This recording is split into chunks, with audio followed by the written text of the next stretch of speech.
dear viewers. Hello, Dr. Laitman. Hello, everyone. Hello, Shai. We're back to our show about the 10 Sefirot. On our previous shows, we said that in nature, in reality, there are two systems. A system that we call the upper system that works in bestow, which is the spiritual system, and our reality here, which we grasp, which is the lower corporeal system that works on reception. And we also said that the upper system is described by the language of the Sefirot that we talk about here between us. Today, we'd like to find out what is the connection between these two systems. So maybe you can read us an excerpt. Yeah, Bala Sulam says, there's not an element of reality or an occurrence of reality in a lower world that you will not find its likeness in the world above it as identical as two drops in a pond, and they're called root and branch. We know that the law of root and branch is very central in the wisdom of Kabbalah. Can you explain in a few words what do we need to understand from this law? Dr. Laitman, suppose we have the upper world. It's a state where all created beings, doesn't matter who they are, what they exist in the form of a force. Suppose, like the still vegetative animate and the speaking levels, in the meantime, in the upper world, they exist in the form of different forces, each in their own force, in a special unique way of their own, and that's how they exist.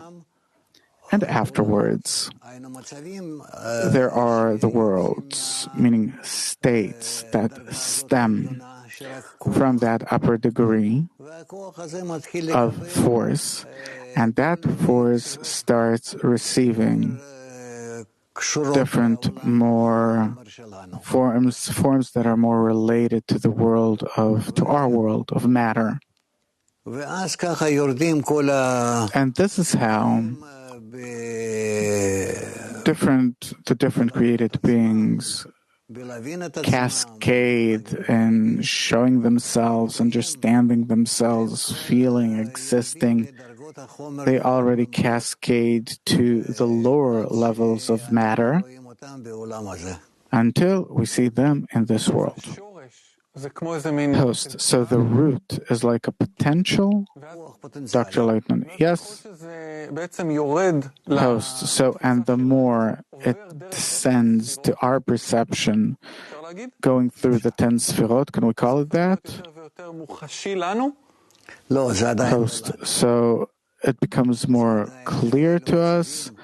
Dr. Laitman, not to us, these are still states of force that descends. But later on, it becomes, it turns into matter, and there we see it in our world. Okay. What does it mean that it cascades? Cascades means that it descends. Host. So the potential that it's clothed in some kind of form of matter. This cup, suppose it has some kind of potential that's written in a form of some kind of code, and it cascades and materializes here. Or me, or Shai, or this talk is written in a language of codes that's written by the 10 Sefirot, and it suddenly happens here, and this is the reason, and we're the result of this reason. Dr. Laitman, yeah? Host, why do I need to connect to the potential, to the root? What happens that a Kabbalist comes out of the perception of this world and reaches the perception of the root? What happens? Dr. Laitman, so he needs to perform opposite actions to how the upper force gradually cascades until it materializes in this world. Actually, the opposite is necessary, that What's in this world needs to start ascending in the forms of its existence until it gets the form of a spiritual existence and disappears there in the upper world. Host: when I look at myself now, this chunk of protein, what's the difference between that and me ascending to my root? When I reach my root, my potential, what happens then? What's the difference? What do I need to do in order to get there? Dr. Laitman, you can reveal our roots, our codes, suppose the way we're written down on a higher degree. And this is how it is, up to the root. Host, what will I feel different in the root than what I feel now? Host, you need to change yourself in order to feel these higher degrees. Otherwise, in regard to whom is that? Host, suppose I follow the method, I want to reach it. Out of curiosity, what will I get as a result of achieving my higher level degree? Dr. Laitman, by that you attain your root. Host, which means what? Dr. Laitman, your spiritual root, your forces from which, or that by the descent of these forces, due to them are you here. Host, I'll discover the code that operates me? Dr. Laitman, yeah, the one that operates you. Host, so suddenly it becomes revealed to me. Then what? I start playing with the code, I can change things? Dr. Laitman, no. You don't have neither the intellect, nor the emotion, nor the ability to activate this code, operate it. Host, so what is the result of revealing this? Dr. Laitman, nothing.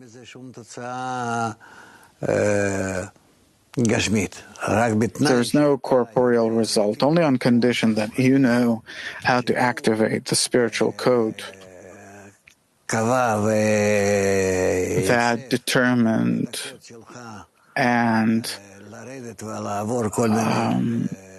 formed your code of descending and coming down to different states, and then that you come down through all the worlds, Sefirot, Partzufim, worlds, Olamot, and you receive your state, that image that we see here. Host, the potential, that potential is the soul.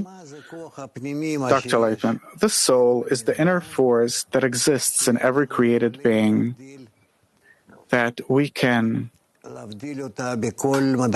discern it on every level, from the highest degree to the lowest one. Host, let's say that the 10 Sefirot, the combination between them, writes the code of everything that happens here. We're the result. So actually, where is there free choice if all of this is a reality of results? Dr. Laitman, you have no free choice. Host, but still, because you said that if we do the opposite action, then, Dr. Laitman, free choice is given to a person after he knows where he is, what activates him, operates him, and how can he change the acting force in the operated being, and that way to reach a state where he participates in his self-realization. Host, so in this code, there's like a small empty space that's Dr. Laitman. Yeah, suppose. Host, like a zone of uncertainty where, Dr. Laitman, where you have to complete it. Host, and besides that, everything is activated by the forces that were predetermined. Dr. Laitman, we see that even from science, biology, zoology. our different research that we make, we see that all in all, you can't go in and change all the laws, the rules. The rules, they act, they work. But along with it, you live on some kind of a level or even in some kind of illusion that you're free and that you are creating your life on your own. Host, and it's all an interaction between codes that as if are already written. Dr. Laitman, yeah? Host, that's a lot of things to think about.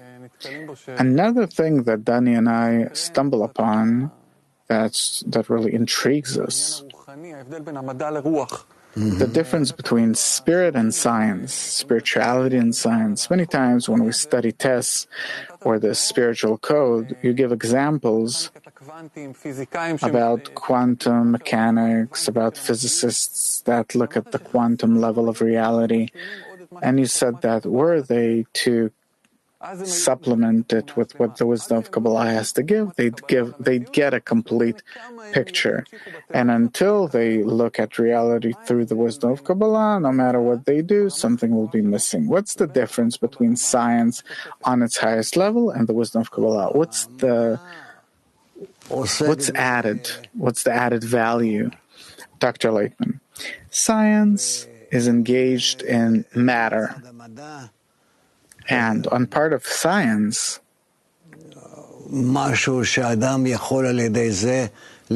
there's nothing by which a person can change reality. Whereas the wisdom of Kabbalah explains to a person how he's operated and how can he participate with the Creator, with the upper force that includes everything.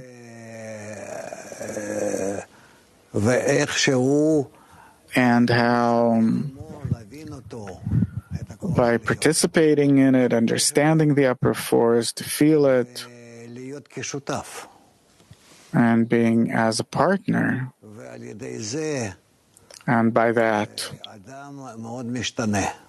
a person really changes. He starts understanding what does he exist for, in what way, what's better for him to change.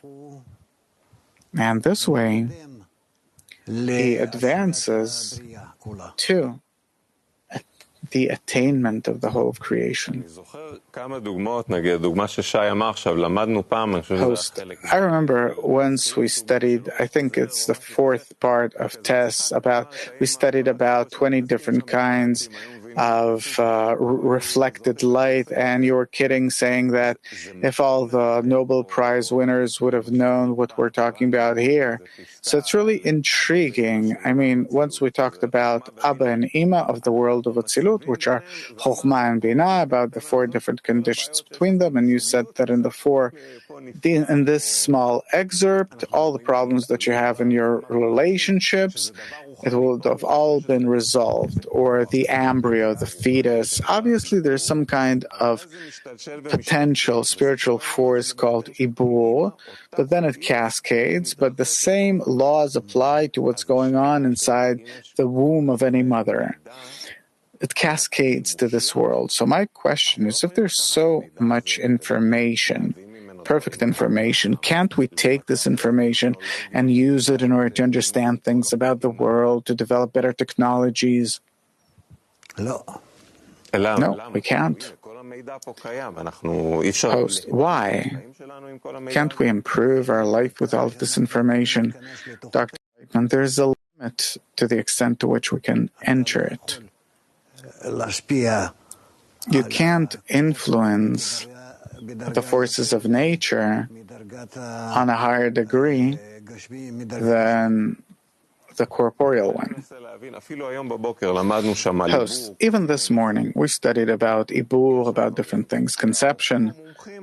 There are things that experts, doctors don't know about yet. Won't it even help them save lives or improve the contemporary medicine? Dr. Laitman, no. In the meantime, what's happening is what needs to happen, and this is the correction. Host, so if the system didn't open it to everyone, then that Kabbalists know about it, this is how it needs to remain. Dr. Laitman, they also know about it in a way that is actually limited. They understand that all the rest is in the force of the upper force, is in the hands of the upper force. Host, and eventually it all comes down to a question that repeats itself. How can the wisdom of Kabbalah make this life better for me? Dr. Laitman, our life. It can. Host, how? Dr. Laitman, first of all, by a person knowing what is he living for, why, who's governing him, and how is he supposed to understand the laws that operate him, and then, that way, he comes closer to the secret of life, to understand the meaning of life, and correspondingly, a person already starts living his life as a process, ceaseless, eternal process that he takes part in. Host, what you described, it is something hard. It's hard to describe it in words. What you just said, it's priceless. But still, the public that takes interest, that takes coaching, things like that, test the 10 Sefirot, it's always confused. You even told once that you brought Rabash this kind of flyer, this kind of, piece of paper with a picture of the 10 Sefirot clothed on the human body, and he pushed it away, didn't want to see it. How can we implement the authentic wisdom of Kabbalah? How can we tie it with what goes on with our body, for example? No, says Dr. Laitman, God forbid not to connect the spiritual force with what we can depict in the spiritual world. Host, even though that it's root and branch, because as if our physiological body too, it is a result. So I can somehow maybe... People, they're very... It's hard to grasp, to let go of the connection. That's why we want to talk about the connection between the systems. Because there's a strong inclination that, it tells you how much knowledge there is here that dictates my life. Dr. Laitman, no, there's no smooth transition that connects you, the spiritual and the corporeal forces together directly. Host, so going back to free choice, there's this diode that allows information to pass only in one direction, and it doesn't allow information to go back, but still there's the hole of a needle, the size of a needle, that you see through the questions. I'm trying to penetrate the different struggles, but as if there's a kind of point through which I can influence back, Dr. Laitman. To influence, maybe, but in order to influence, you need to be in the same set of rules, laws as exists in the upper degree. Otherwise, how will you connect to it? Host, obviously, but how do I dress in that? Dr. Laitman, please, if you study now the wisdom of Kabbalah, and by it you learn how can you receive the form of the upper force, then no problem. You take on the form, the nature of that force, and you are in upper attainment. Host, and the 10 Sefirot, it's actually the translation of the code for us, and at the same time, it makes sure that we don't use it in a bad way. Dr. Laitman, you can't use it in a bad way.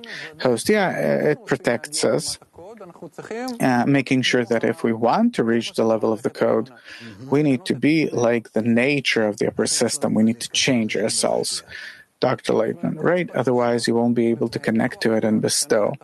Host, so all of our requests to the upper force to change our life, it's destined to fail. Dr. Laitman, yes. Host, only the request to change ourselves. That's a real change in perception. Suppose 100 students come to our campuses,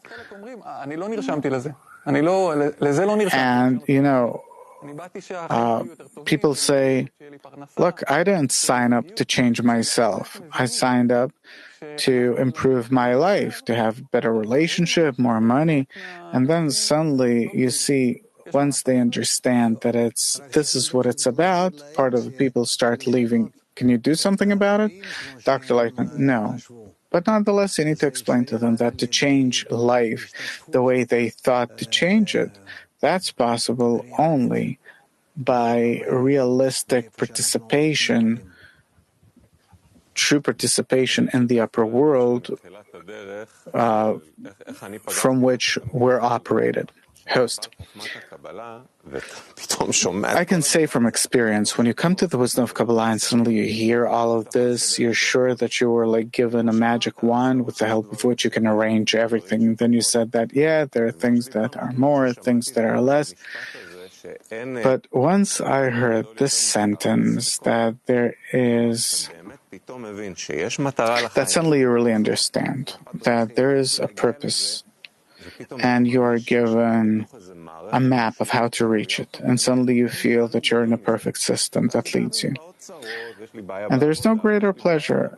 And if there's problems, if there's trouble, problem here, problem there, still you're free of this uncertainty, and this already raises you to a different life. Even though that you're stuck at work and the boss yelled at you, you go through all of life differently. And for me at least, it really helped me in terms of what does the wisdom of Kabbalah take care of? Or okay, your car broke down, great, take it to the garage, take it to the shop. So really, I liked finding that out. So I think we'll end here, but we already have our topic for our next show of how do we really influence the upper world and start speaking its language. Dr. Laitman, still, I think that a person starts understanding the right relation between him and this world and the upper world. It's really a great achievement for a person in our world that exists in our world. And even though that he thought that he's like a child who entered a magical forest, but nonetheless, he attains something truly great. Host, so one last thing. When I came and studied, and really there were those who left, I started studying with my best friend. And at some point, he decided that it's not for him. I see many people that, they're as smart, as intelligent, etc., etc. And to me, it's very clear that there's nothing else to be engaged in, because this is the entrance to the meaning of life. And I don't understand how people come, it touches them, and they say, nah, maybe. To this day, I don't understand it. How? Dr. Laitman, they're smarter than you. They very quickly weigh what do they need to pay in order to get what they want. And they see that it's not worthwhile doing. I really understand them. Even though that I continued. But I understand them. Because man doesn't have the strength to continue his spiritual life. He doesn't have the strength to continue it. He needs to attain the force from above, and therefore he feels himself weak. I don't have the strength. What can I do? I can now jump, for example, a few hundreds of meters in the air. No. Is it demanded of me? Yes. So I see I'm standing in front of conditions that are not in my ability to do. Therefore, I think we nonetheless need to continue explaining what does the wisdom of Kabbalah give an ordinary person, what does it give a group of people, and why in our time it already reveals itself to everyone. So this is what we'd like to delve into on our next shows. Thank you very much for this show. Good luck.